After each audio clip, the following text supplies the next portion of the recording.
The Nordic hamstring curl reduces your injury rate by 50%. Case closed. Coach Vance here, Senior International Olympic Weightlifting Coach and Professor of Sport and Exercise Science.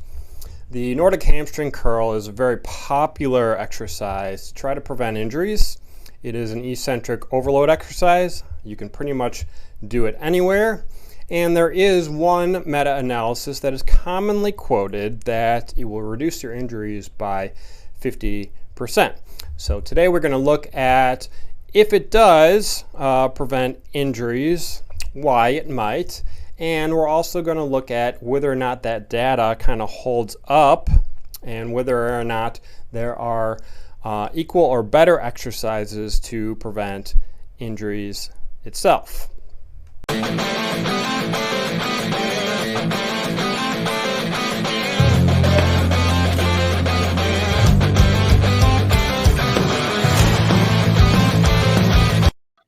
So there's this meta-analysis done that showed that it reduced hamstring injuries by 50%, but they only included 6 studies. None were controlled trials, randomized controlled trials. They usually included other injury prevention methods and interventions as well. And if you look at the more recent research, there was a meta-analysis done afterwards, which basically accused this first study of bias. Essentially, they excluded a whole bunch of studies, up to 10 or 11 other studies that showed that the results were inconclusive in terms of preventing injuries. So let's look at why that is going on. What is the discrepancy there?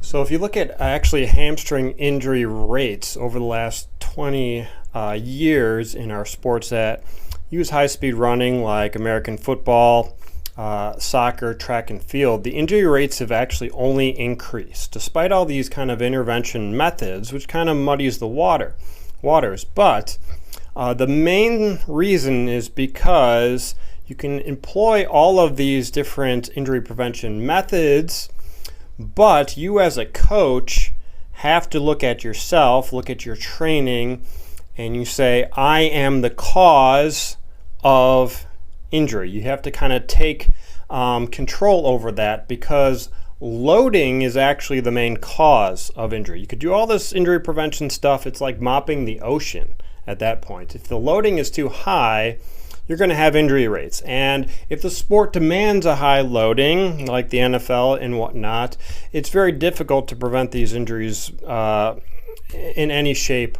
or form. But if you look at the studies that were included in that one meta-analysis where they had a 50% injury rate, there was no randomized controlled trials, meaning they weren't one group just doing the hamstring curls and the other group doing nothing. That would be a controlled trial. They used other intervention methods along with the hamstring curls and whatnot, and they saw a big discrepancy. So it might have been the whole program. You know, if I have 10 exercises and I do a study and the results are positive or negative, I can only say that these 10 exercises as a group resulted in this. We can't pick out one single exercise and say this is what's improving. So that's one part. The other part is if you look at the individual studies in the second meta-analysis that included, I think, 15 or 16 actual studies, it became inconclusive because, well, some of the results were actually negative. Some of the injury rates went up. And if you know anything about eccentric loading, you are creating a lot of muscle damage. Temporarily, you are increasing the risk of injury. So if you have a soccer team and you do a bunch of eccentric overload exercises before practice, after practice, that sort of thing, you're probably temporarily increasing the risk of injuries. So this has kind of led people to reconsider maybe the volume. Instead of doing 5 sets of these, you do 2 sets of these as well. But just because something is an eccentric overload exercise does not actually mean it is the same kind of tension on the hamstrings as well. Just because something is biomechanically challenging doesn't mean you get the same tension. So you can do something that includes the eccentric and the concentric part. It's not an eccentric overload, but you actually get a greater amount of tension because you don't get a mechanical failure as opposed to a tension-related failure. Most of the tension in the Nordic hamstring curl is actually on the short head of the hamstring versus the long head. But the long head is actually the source of most hamstring injuries. Most hamstring injuries occur up in the long head. They don't occur proximally to the knee joint itself. So there are other exercises that actually target the long head of the hamstring more than the Nordic hamstring curl itself.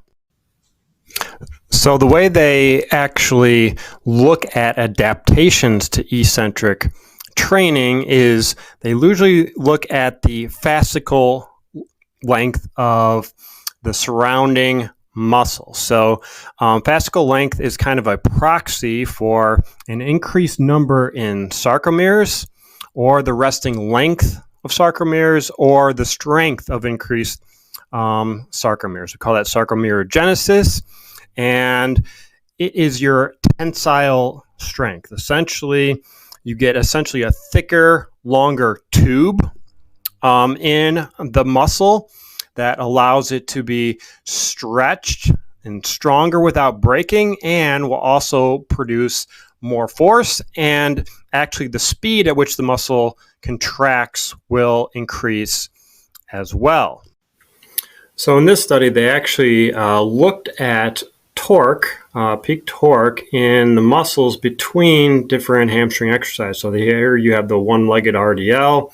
You have kind of the classic back extension type exercise, and then you have the Nordic hamstring curl. And what they found is that there was no difference in the peak torque in the biceps long head of the muscle. There was a little bit higher torque in the short head during the Nordic hamstring curl. But again, injuries tend to happen in the long head versus the short head of the hamstring area. So this study with a 6-week intervention of Nordic hamstring curls essentially showed that it really is specific to eccentric strength itself. It showed no increase in mean or peak torque in the hamstring muscles in the concentric contraction after this intervention, which kind of shows that if you're doing Nordic hamstring curls, you're really only changing the eccentric strength of the muscle.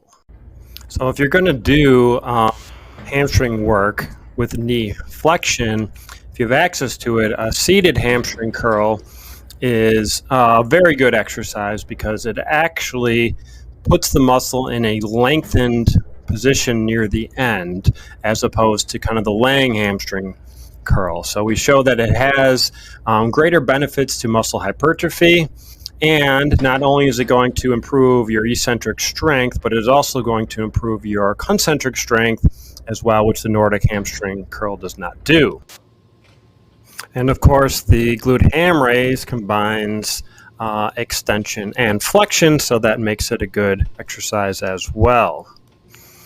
And the Romanian deadlift, 45-degree back raise, back extensions, all use hip flexion as well, which is very important. So in the end, I think these are superior exercises than the Nordic hamstring curl.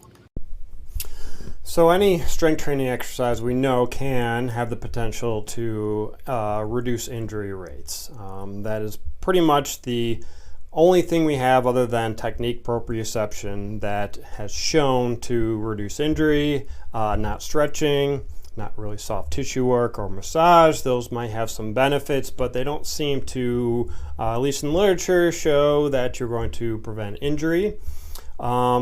But the Nordic hamstring curl, I think, is not the best exercise. I think it is kind of overrated, but we do need some more comparative studies to these other exercises. So I know that there's a study being recruited for right now that will compare the Romanian deadlift and look at architecture, fascicle length, all the things that I kind of went over today, to the Nordic hamstring curl, because we want to know, well, in the end, is there a significant difference at all? So some of these other exercises might be overrated for injury prevention themselves, but what they're not overrated for is getting strong, right? So we know that the Romanian deadlift and some of these exercises will build your concentric strength, not just your eccentric strength. So for the time being, I would call them superior.